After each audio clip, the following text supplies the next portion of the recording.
जी, अभी मेहरनाथ जी की वार्ता शुरू हो गई है। अभी ये अपना वीडियो आपको यूट्यूब पे मिल जाएगा। अवतार में गोटे हॉल के बारे में हमारे उपाध्याय जी ने बतलाया। क्या पटेल करके थे गोटे गांव के, वो अमर तिथि में आते थे।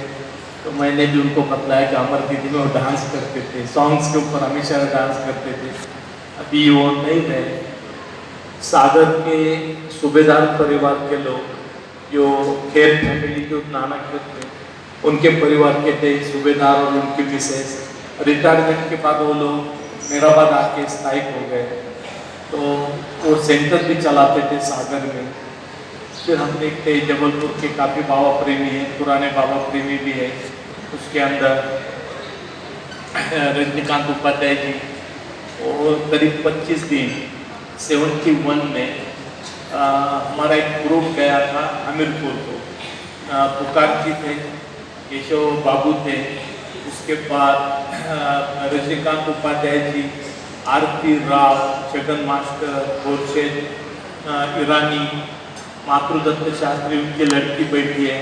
तो उनको भी मैंने वही बतलाया कि मातृदत्त शास्त्री भी हमारे साथ थे, और बाबूराम प्रसाद थे, गीताराम, हीरालाल और शिव प्रसाद करके थे। वो भी एक करीब 30-40 लोगों का ग्रुप। और हम हमीरपुर जब गए थे तो 15-20 दिन सब दूर घूम रहे थे। और ट्रक के अंदर हाथी के ऊपर पहाड़ी बिहारियों में जब गए थे तो हाथी के ऊपर गए थे, सब बैठे थे बैलगाड़ी बुलक कार्ट के अंदर। और जगह जगह के ऊपर मेरा स्थान ट्रैक्टर में गए थे। टाइम रास्ता भी नहीं था, बहुत सारा मिट्टी थी। तो ये 20-25 दिन का हमारा सब प्रोग्राम था। मेरे को लगता है बांग्लादेश का तो पाकिस्तान बांग्लादेश का जो वार चालू था, तो वहाँ से बहुत सारे शरणार्थी आए थे। तो धूल में हम लोग इतने भर गए थे कि सब लोग बोल रहे थे कि बांग्लादेश के शरणार्थी आने वाले हैं। तो वैसा स्थिति हो गई थी सबकी। तो ये याद कि हम देखते जबलपुर के भी पुराने बाबा प्रेमी थे, अमिया कुमार हजरा थे, उसके बाद मुरली काले उनका परिवार। उसके बाद हम देखते विजय भालेकर, जो पहले सुल्लूदास जो थे मेशराम, उनके पिताजी थे, वो लोग बाबा के कांटेक्ट में संपर्क में आए। उकलकर परिवार था, वो बाबा के संपर्क में आए। तो ये जबलपुर का तो बहुत सारा बिरसिंहपुर, पाली, वहाँ पर बाबा का सेंटर है। अभी एक बाबा प्रेमी ने मेरे को बतलाया।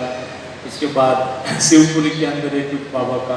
तो थोड़ा बहुत मध्य प्रदेश के अंदर बाबा का इतना है नहीं। और धीरे धीरे वो कारवा बढ़ता गया और कबीले बसते गए। तो उसके मुताबिक ये कारवा बढ़ते जाएगा, धीरे धीरे लाइफ चेंज होगा लोगों का, लोग ज़्यादा बाबा से कनेक्ट होंगे। तो उपाध्याय जी ने भी इसके बारे में जो बतलाया, हमारे कौशिक जी भी बोले कि सत्संग एक अत्यंत महत्व का है। सत्संग के थ्रू ही हम परमात्मा से जुड़ते हैं। और ये अवतारिक पीरियड में बाबा ने अपने बाबा प्रेमियों को ध्यान धारणा, मेडिटेशन कुछ भी नहीं बतलाया, कर्मकांड भी नहीं बतलाया, शरीयत भी नहीं बतलाया, पर बाबा ने सबसे महत्वपूर्ण है सत्संग। पूरी दुनिया को ये सत्संग दिया है। जहाँ जहाँ पे बाबा की गैदरिंग होती है, बाबा भी कुछ सहवास प्रोग्राम रखते थे, और सहवास प्रोग्राम के थ्रू मैसेज है, वार्ता है, कभी जोक करते थे बाबा, सब हंसी खुशी से चलता था, कभी सीरियस होते थे लोग। तो ये सब बाबा का कार्य इस सत्संग के अंदर बहुत अच्छे तरीके से चल रहा है। कुछ मैं एक जबलपुर का एक इंसिडेंट बतलाऊंगा। जब बाबा 1944 में जबलपुर में बाबा ने आश्रम बनाए थे। ये जो स्टोरीज रहते हैं, इंसिडेंट रहते हैं, कभी कभी लोग बोलते हैं क्या रिपीटेशन एक ही होता है बाबा के इसमें। सही बात है। अभी हम बाबा की प्रार्थना करते, प्रेयर करते हैं, रोज वही प्रेयर करते हैं, कोई दूसरी प्रेयर नहीं करते। हर चीज़ हम डेली जो करते हैं बाबा के, जैसे सॉन्ग्स भी गाते हैं, कभी एक आध बात नया होता है, और बाद में रिपीटेशन, हर चीज़ का रिपीटेशन होता है। और फिर रिपीटेशन होते होते होते होते एक दिन आदमी हर चीज़ से फेडअप हो जाता है, दुनिया से भी फेडअप हो जाता है, इस जिंदगी से भी फेडअप होता है। मॉर्निंग टू नाइट तक जो क्रिया करते हैं उससे भी फेडअप हो जाता है। और फेडअपनेस जो है हमारे को परमात्मा की तरफ ले जाता है। बहुत सारे लोग परमात्मा के पास आते हैं, बहुत सारे नहीं आते, जो तो दुनिया में फंसे हैं, उलझे हुए हैं, उनको धीरे धीरे धीरे परमात्मा अपना कार्य उनके ऊपर करता है और सहज करता है। परमात्मा कोई एक्स्ट्राऑर्डिनरी नहीं बनता है, गलत तरीके से नहीं करता है, वो साधारण और नेचुरल तरीके से हर किसी को अपने फोल्ड में लाता है। एक जीवन, एक शायर ने यही बोला है क्या फेडअप कैसा होना है, फेडअप होना है सब चीज़ों से एकदम फेडअपनेस आना है, तो बोलते हैं कि तर्क दुनिया, तर्क दुनिया, तर्क उकबा, तर्क मौला, तर्क तर्क, तर्क दुनिया, दुनिया से भी फेडअप हो जाओ। और कब होते हैं हम फेडअप दुनिया से? हजारों लाइफ लेते, लाखों लाइफ लेते, और फिर लाइफ लेने के बाद जीवन मृत्यु, जीवन मृत्यु, और वही क्रिया करते करते इतने फेडअप हो जाते हैं कि हम बोलते हैं कि अभी हमको कुछ नहीं चाहिए, कि दुनिया नहीं चाहिए, दुनिया के व्यवहार नहीं चाहिए। फिर उसके बाद तर्क दुनिया, तर्क उकबा, आंतरिक दुनिया है, उससे भी निराश हो जाते हैं, जिसको सेकुलर वर्ल्ड बोलते हैं, एस्ट्रल वर्ल्ड बोलते हैं, तारा जगत बोलते हैं, तो उससे भी फेडअप हो जाते हैं। तो तर्क दुनिया, तर्क उकबा, और फिर ऐसा हो एक दिन आता है 3 फेजेस के अंदर, या फिर हम परमात्मा से भी फेडअप हो जाते हैं, उससे भी निराश हो जाते हैं। तो उसका नाम लेते लेते लेते इतना ये हो जाते हैं फेडअप या निराश होते हैं कि हमको अभी परमात्मा भी नहीं चाहिए। तो तर्क दुनिया, तर्क उकबा, तर्क मौला, यानी परमात्मा से भी फेडअप हो जाना, और फिर तर्क तर्क, ये जो तीनों चीजें छोड़ दी है, फिर उससे भी निराश हो जाते हैं, फेडअप हो जाते हैं, कुछ नहीं है, सब झूठा है, फालतू है, इतनी निराशा आ जाती। और बाबा बोलते फिर क्या होता है, फिर लास्ट गॉड रियलाइजेशन या लिबरेशन, साक्षात्कार होता है या मुक्ति मिल जाती है। तो सबसे महत्वपूर्ण है कि वो रिपीटेशन रिपीटेशन, 84 लाख लाइफ क्या करते हैं, एक ही चीज रिपीटेशन करते हैं। मॉर्निंग को उठते, फिर खाना खाते, फिर दोपहर को खाते, फिर नाइट को खाते, फिर दूसरे दिन वही क्रिया, वही पाप लेना, वही ब्रश करना, ऐसा करते करते एक लाइफ आता है 100% हम निराश हो जाते हैं हर चीज से। क्या करना है, वही वही करना, वो इतनी निराशा आ जाती है। तो एरज भाई जब देहरादून में थे, तो एरज भाई पर से निराशा आ गई थी। 2-3 दिन वो उद्विग्न हो गए थे क्या अभी ये सब फालतू है।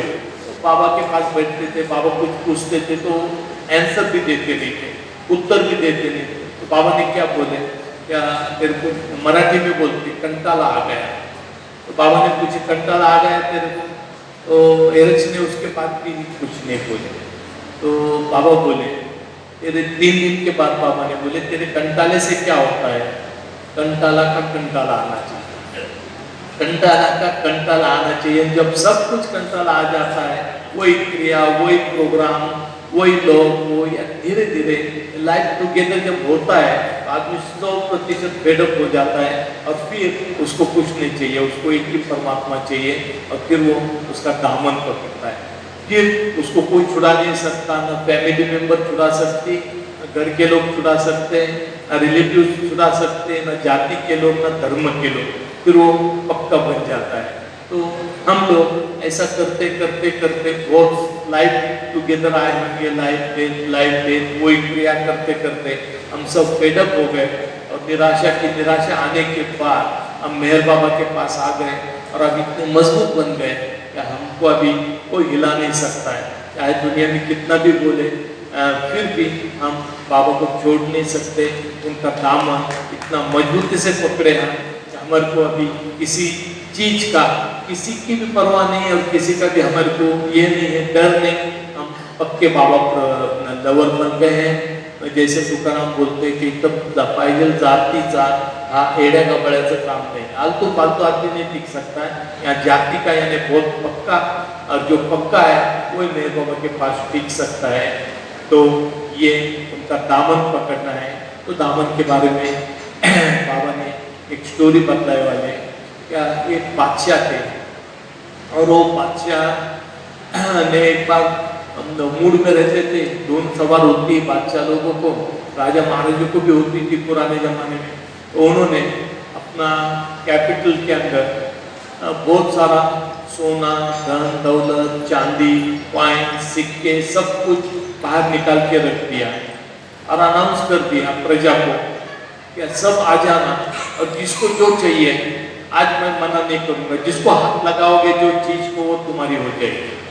तो पूरी प्रजा आ गई, बहुत सारे लोग आ गए, कोई सोना लेने लगा, कोई कपड़े लेने लगा, कोई चांदी लेने लगा, बहुत सारी।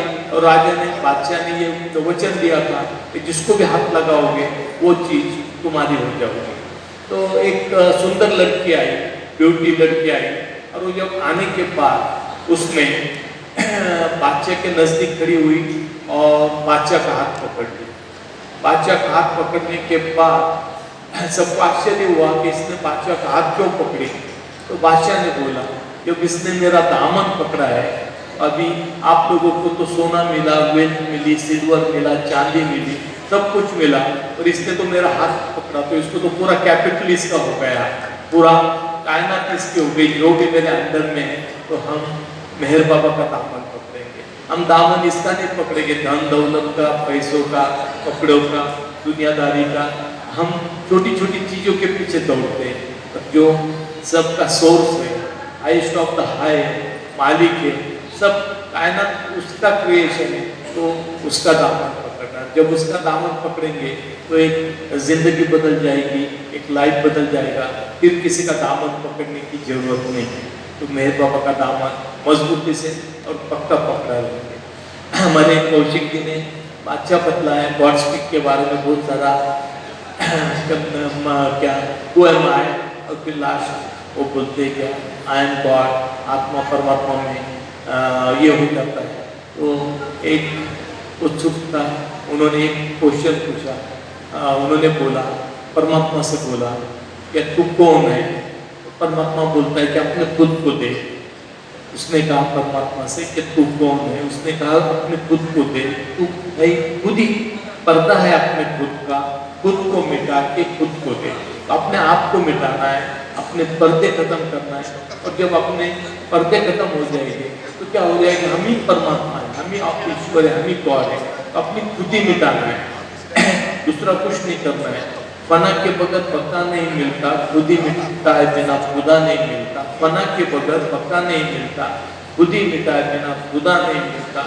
और जो तरीका है मांगने का, वो तरीके से अगर मांगे तो बंदे को क्या नहीं मिलता। तो सब तरीका है, परमात्मा जो बतलाता वही एक और तरीका है, और उसके मुताबिक जो चलता है उसका लाइफ बदल जाता है, उसकी ज़िंदगी बदल जाती है। तो हमारे को लाइफ के अंदर अपने आप पे कंट्रोल करना, अपने विकार के ऊपर कंट्रोल करना, ये मेन है। नेचुरल ज़िंदगी में हम वही कर सकते हैं। फिलॉसफी है, बहुत सारी बातें हैं, आंतरिक दुनिया है, वो हम पढ़ते हैं, उसके बाद उसके ऊपर हम वार्ता भी देते हैं। डे टू डे लाइफ के अंदर बाबा ने बहुत सारी स्टोरीज, इंसिडेंट बाबा ने बतलाया, तो उस पर भी कैसा कंट्रोल करना है अपने इच्छा पे, तो उससे कैसा डिटैच होना, ये छोटी छोटी चीज़ें बाबा ने अपने स्टोरी, उसके माध्यम से मंडली के साथ बाबा ने जो वर्क किया उसके माध्यम से बाबा ने बतलाया वाला है। तो जबलपुर के अंदर बाबा का आश्रम था, 1944 के करीब की बात है। और बाबा का आश्रम रहने के बाद एक बार वहाँ पर बाबा की मदर जो थी सिरिन माई, वो वहाँ पर गई, और जब सिरिन माई आती थी तो बाबा कभी गाय माई को बुला लेते थे और कभी गुलू माई को बुला लेते थे। उनका जमता नहीं था सिरिन माई का, गुलू माई का, कभी गाय माई के साथ भी क्लैशेस होते थे, जमता नहीं था। तो इस वक्त बाबा ने सिरिन माई को बतलाया, क्या गाय माई तेरे साथ रहेगी, गाय माई ये एरज भाई की मदर, तो गाय माई तेरे साथ रहेगी, और तेरे को जो भी ऑर्डर देना है, कुछ देना है, तो गाय को बतला, और गाय माई तेरा पूरा काम करेगी। और गाय माई को बतला है क्या सिरिन माई की देखभाल करना, और उसने जो बतलाई उसका सुनना। तो सिरिन माई ने, भानुबाई गाय माई की सिस्टर थी, वो बॉम्बे में रहती थी, तो वो जबलपुर आश्रम में आने वाली थी। तो जबलपुर आश्रम में आने वाली थी तो सिरिन माई ने बोली कि मेरे को अस्थमा वगैरह है, तो मेरे को फिश बॉम्बे में अलग अलग अच्छी अच्छी फिश मिलती, तो वो मछली बॉम्बे से लेकर आने को बतला, और तैयार मछली लाने के लिए बोल उनको। तो गाय माई थोड़ी डर गई, बाबा का ऑर्डर नहीं था कि मांसाहारी फूड बाबा के आश्रम में चलता नहीं था। तो गाय माई को लगा कि गलत है, तो गाय माय बोलेगी कैसी को, तो बाबा ने आज्ञा दी कि जो सिरिन माय बतलाएगी वो गाय माय ने सुनना करके। तो गाय माय ने भानुभाई को लिखी, लेटर लिखी, और भानुभाई फिश लेकर आ गई। फिश लेकर आ गई, किचन में गए, डाइनिंग टेबल के ऊपर फिश बोल के रखे, और उतने में बाबा आ गए। बाबा गए तो बाबा ने फिश की, मछली की बात सुनी। तो बाबा ने बोले मछली मेरे आश्रम में किसने लाया, यहाँ नॉन वेज मैंने बिल्कुल मना किया, लाया क्यों? तो गाय माई बोली क्या सिरिन माई ने मेरे को ऑर्डर दिया, इसलिए मैंने भानुभाई ने लेकर आया। सिरिन माई आ गई और वो बोली मेहरबान ये मेरा ऑर्डर है और मैंने ऑर्डर दिया, तो तू कौन पूछने वाला और बोलने वाला? तो मेहरबान बोले, बाबा बोले क्या मेरा आश्रम है, ये तेरा आश्रम नहीं है, जबलपुर में जो आश्रम है वो मेरा है, तू पुणे में जा और पुणे में जाकर तेरे को जो भी खाना है तू खा सकती। तो फिर मैंने थोड़ा बहाना बनाई, तो डॉक्टर ने मेरे को बतलाया क्या फिश खाना, क्योंकि मेरे को अस्थमा है, तो फिश खाने से अस्थमा ठीक हो जाएगा। तो इन्होंने बोले बाबा ने कि तू पुणे जा, तेरे घर में जो भी अस्थमा है ये वो ठीक हो जाएगा, तू वहाँ जाकर फिश खाना। वो बोली मेहरबान तू कौन होता मेरे को बोलने वाला, मैं तेरी मदर हूँ और मैं यहीं पर खाऊंगी, तेरे को खाकर दिखाऊंगी। और मेहरबान बोले मैं किसी भी हालत में मेरे आश्रम में फिश खाने नहीं दूंगा। और उतने में क्या हो गया, फिश का डब्बा जो खोल के रखा था, बिल्ली आ गई और इनके दोनों के आर्गुमेंट में, बहस में फिश पूरी बिल्ली ने खा ली। सिरिन माई अंदर गई, देखती तो डिब्बा खाली, कोई फिश नहीं, कुछ नहीं, बहुत अपसेट हो गई। तो यह है अटैचमेंट जो होता है अपना, आसक्ति से मुक्ति। और बाबा सहज करते थे, नेचुरल वे बाबा करते थे। यहाँ पर कोई अलग तरीके से बाबा सिखाते नहीं थे। बाबा के जो मैसेज है, डे टू डे जो वर्क है बाबा का, मंडली के साथ जब करते थे बाबा, तो सिंपल तरीके से बाबा का काम था, समझ में भी नहीं आता था अपने को, और बाबा का वर्क एक अलग तरीके से होता था। ऐसे डॉक्टर गनी थे, उनको इलेक्ट्रिक वीकली या टाइम्स ऑफ इंडिया में जो पजल आता है, तो पजल छुड़ाने का उनको बहुत चस्का था। तो उनको कभी कभी बहुत बार उनको कुछ बख्शिश मिल जाता था, अवार्ड मिल जाता था, कभी 100 रुपीज़, कभी 200 रुपीज़, कभी 500 रुपीज़ मिलते थे। तो डॉक्टर गनी बहुत खुश होते थे। एक बार बाबा आ गए अंदर और ये पजल छुड़ा रहे थे। बाबा ने देख लिया क्या करता है, तो बोले कुछ नहीं करता, उन्होंने छिपा दिया। तो उनको पता था अगर बाबा ने देखा तो बाबा कुछ ना कुछ रोना अटकाएंगे, बोलेंगे ये क्या करता है, इसको छोड़ दे, मत कर। तो उन्होंने बोले छिपाता क्यों है पेपर, बतला मेरे को। वो पजल का ये कर रहे थे। तो बाबा बोले ठीक है मैं भी बतलाता हूँ, और जब आपने को बख्शिश मिलेगा तो दोनों 50-50% डिस्ट्रीब्यूट करके लेंगे। डॉक्टर गनी बोले नहीं बाबा मैं करता, आप मत करो। उनको पता था अगर बाबा उसके अंदर कुछ करेंगे तो प्रॉब्लम 100% खड़ा हो जाएगा। तो डॉक्टर गनी बोले नहीं बाबा मैं करता हूँ। तो बाबा बोले बतला तो सही मेरे को। तो बाबा ने पूरा पजल छुड़ा दिया, क्लियर किया। और पजल छुड़ाने के बाद बाबा बोले अभी जब आप मिलेगा बख्शीश, पैसे मिलेंगे तो 50% मेरे और 50% तेरे। और 2 दिन के बाद वो पजल का आंसर आ गया और एक भी बराबर नहीं था, सबके सब गलत हो गए। तो यह है परमात्मा का कार्य, अपने को आसक्ति से मुक्ति करते हो। जो अटैचमेंट है हमारे बहुत सारे अगणित काउंटलेस हमारे जो बंधन की लिंक लगी वाली है, तो बाबा वो तोड़ने का काम करते हैं। परमात्मा का कार्य क्या है, वो लिंक तोड़ना। परमात्मा के पास रहने का फायदा यही होता है कि हमारे संस्कार, उसकी लिंक ये सहज तरीके से टूटती है, कुछ करने की जरूरत नहीं है। ना मेडिटेशन, ना ध्यान, ना धारणा, ना पूजा पद्धति, ना ड्रेस कोड है, ना फूड कोड है, किसी के पीछे बाबा लगने नहीं देते। और साथ में रख के बाबा हर चीज़ के ऊपर बाबा कंट्रोल करते हैं। और ये है रियल स्पिरिचुअलिटी, इसको आध्यात्मिकता बोलते हैं। ये सहज ये होती नहीं है, डिफिकल्ट है। पर बाबा के साथ रहने के बाद मंडली ये दुनिया भूल गए थे। और अपन देखते हैं एक डेड बॉडी हो गई, मंडी के लोग बोले तो डेड बॉडी थी वो, वृद्ध शरीर था, चलता फिरता, तो अपनी जब ख्वाहिश नहीं है, अपनी इच्छा नहीं है, जो परमात्मा की इच्छा के ऊपर चलता है, उनके वांट्स के ऊपर वो जो बोलते हैं वो अपन करते, वो है स्पिरिचुअलिटी, वो है आध्यात्मिकता। अपन परमात्मा को तो फॉलो करते हैं, सब बाबा की बातें करते हैं, बड़ी बड़ी बातें करते हैं, और अपन क्या करते हैं, अपने माइंड के मुताबिक चलते हैं। अपना माइंड जो बतलाता है उसके मुताबिक क्या अपन चलते हैं। नाम तो परमात्मा का लेते, ईश्वर का लेते, पूजा पाठ करते, सब करते, पर हम उसका सुनते नहीं। तो उनके जो ऑर्डर्स हैं, उनके जो संदेश है, छोटे छोटे संदेश होते हैं, छोटे छोटे ऑर्डर्स होते हैं, उसका मुताबिक चलने का एक प्रयास करना चाहिए। हम नहीं करते, उसके मुताबिक चलते नहीं। बाबा छोड़ने के लिए कुछ नहीं बतलाते, बाबा सिर्फ अपने अंदर के जो अटैचमेंट है, अंदर की जो आसक्ति है, बाबा उसके ऊपर कंट्रोल करते हैं। जब डिजायर कंट्रोल हो गए, आसक्ति पे कंट्रोल हो गया, लाइफ अलग बन जाता है, एक दुनिया अलग बन जाती है। बाबा पूना में थे, बाबा को अमेरिका जाना था, और अमेरिका जाना था तो बाबा ने बोले कि दांत खराब थे, बाबा के 2 दांत खराब थे, तो दांत रिप्लेस करना था, तो डेंटिस्ट के पास जाना था। तो डॉक्टर भरूचा करके थे, तो डॉक्टर भरूचा एक डेंटिस्ट थे और फैमिली भी डॉक्टर थे। तो पप्पा जैसा वाला एरज भाई के पिताजी, उन्होंने साथ बाबा को साथ में लेकर गए, और वहाँ लेकर गए तो डॉक्टर ने उनको प्लैटिनम के दोनों दांत बिठाना था।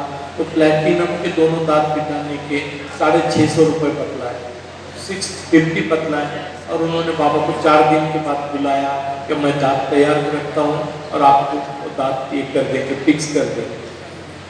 4 दिन के बाद गए तो 650 तो उन्होंने प्राइस फिक्स कर दिया था पप्पा जैसा वाला ने। और वो होने के बाद बाबा जब गए तो उन्होंने प्लैटिनम के दांत न बिठाते हुए साधारण दांत बिठा दिए। तो पप्पा जैसा वाला बहुत अपसेट हो गए, तो उन्होंने उनको 650 न देते हुए बाबा को तो लेकर घर चले गए, बिंद्रा हाउस गए, और बिंद्रा हाउस जाने के बाद फिर वो वापस आए और उसके साथ आर्गुमेंट करने लगे। आर्गुमेंट करने लगे तो उन्होंने उसको 400 रुपये दिया और 250 रुपीज़ रख लिया, नहीं दिया। बोले तूने हमारे को फ्रॉड किया, फंसाया, चीटिंग किया, तो तेरे को पूरे पैसे नहीं देंगे। और फिर वो वापस आ गए। बाबा ने पहला क्वेश्चन पूछा, तूने उसको पूरे पैसे दे दिया? वो बोले नहीं बाबा, उसने चीटिंग किया, 650 बतलाया था, दांत तो साधारण बिठाया, प्लैटिनम के दांत बिठाने का बोला था, नहीं बिठाया, तो मैंने सिर्फ उसको 400 रुपीज़ दिया। बाबा बोले नहीं, जा अभी और जाकर 650 उसको पूरा दे के आ जाए। जब वो 650 देगा तो उसकी जो गिल्टी कॉन्शियसनेस है, उसने जो गलती किया वो पूरे जिंदगी भर नहीं भूलेगा। क्या मैंने धोखा देने के बाद भी पूरा 650 रुपये मेरे को दिया गया, तो ये है परमात्मा का जस्टिस, परमात्मा का न्याय।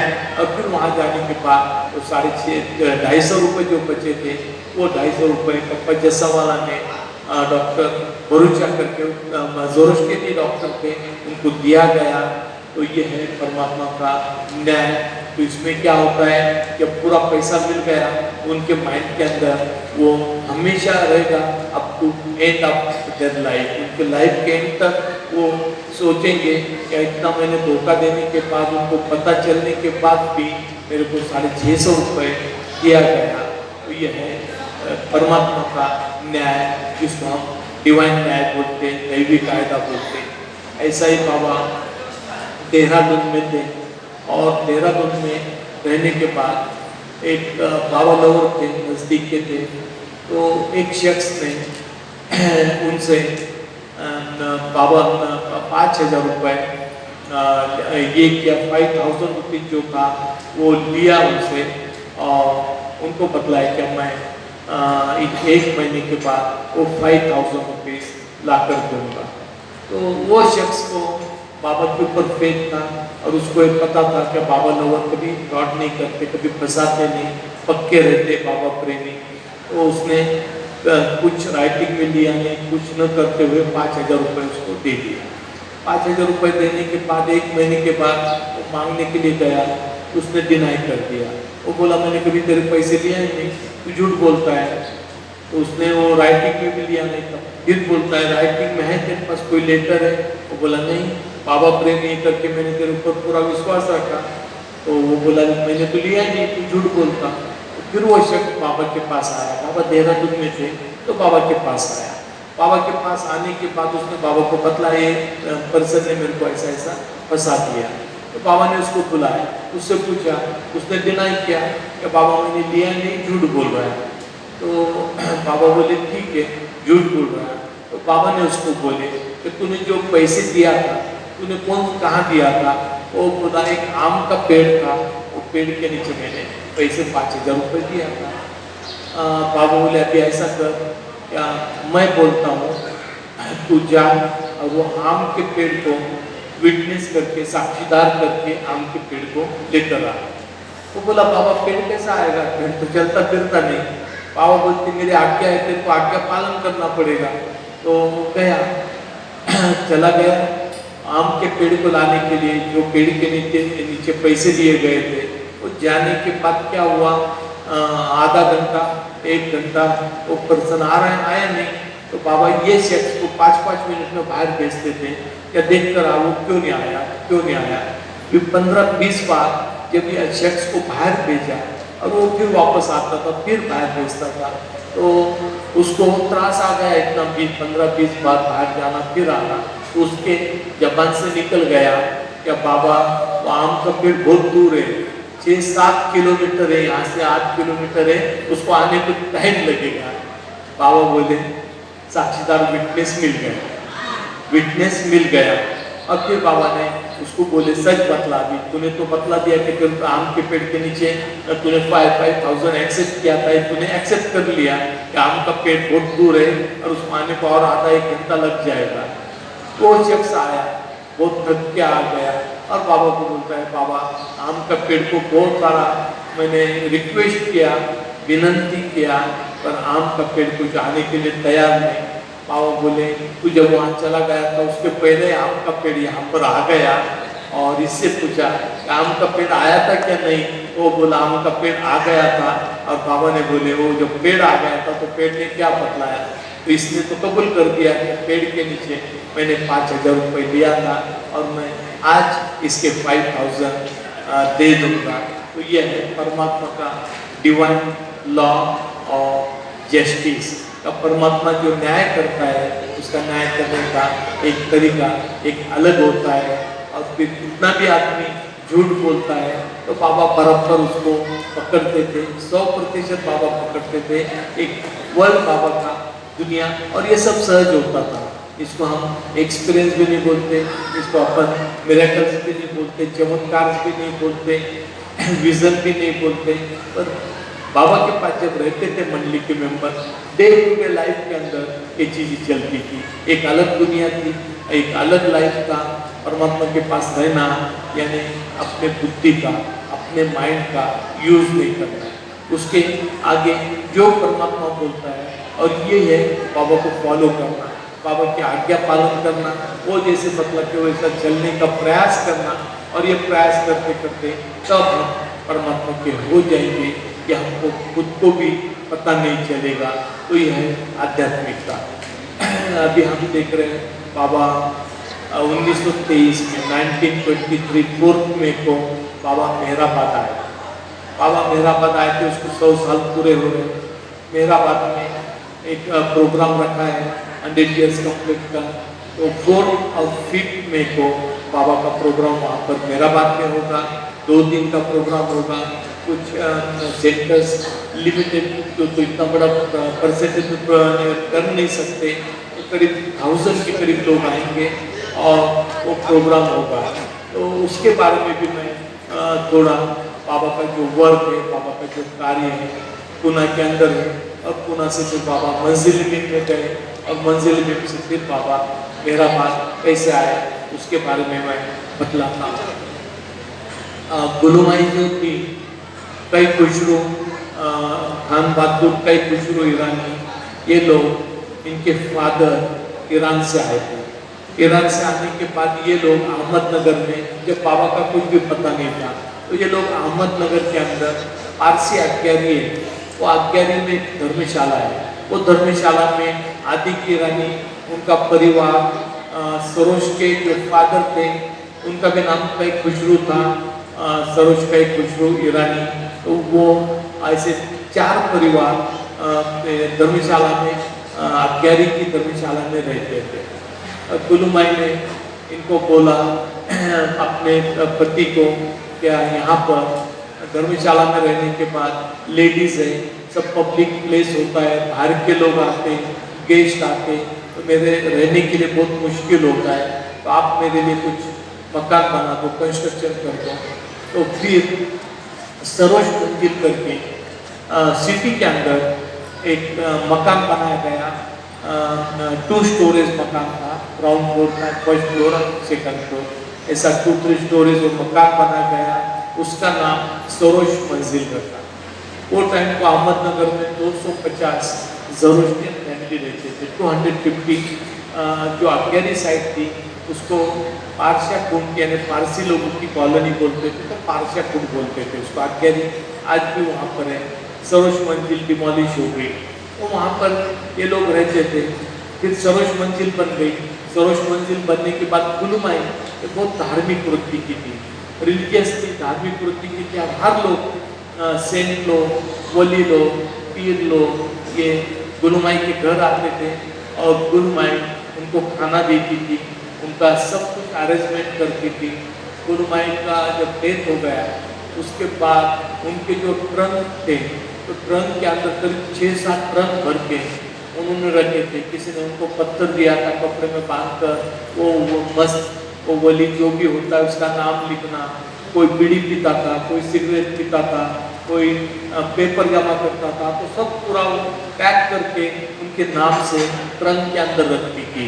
तो ये वर्क गुलुमाई का था।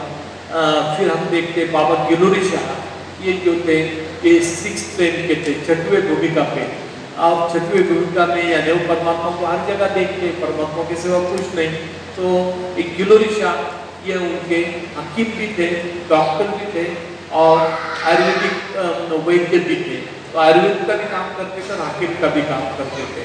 वो गुलकंद होता है, गुलकंद के अंदर कुछ मेडिसिन, यूनानी मेडिसिन या आयुर्वेदिक मेडिसिन ये मिलाकर वो फैमिली को देते थे। इतना ही नहीं कि उनके पास अलग अलग ऑइंटमेंट रहते थे बाबा गिलोरी शाह के पास, और ये कभी कई बुजुर्ग की मसाज करते थे। 6 प्लेन का मस्त जो जिसको अपन पीर बोलेंगे, और 6 प्लेन का वो इनकी मसाज करते थे, गुलुमाई की मसाज करते थे। तो एक दुनिया एक अलग थी। और बहुत सारे सेंट लोग जब आते थे गुलुमाई के पास तो गुलुमाई उनको रखती थी। बापू साहब करके, बापू साहब का दरगाह है, तो बापू साहब ये मजदूर थे, मजदूर यानी 7 प्लेन भी चले जाते, और वो बोलते हैं कि मैं मस्त हूँ, मैं अलमस्त हूँ, मुझे दुनिया से क्या मतलब। तो आप अपनी खुद की दुनिया होती है, दुनिया एक अलग होती है, दुनिया खत्म हो जाती है। वो खुदा के सिवा, परमात्मा के सिवा वो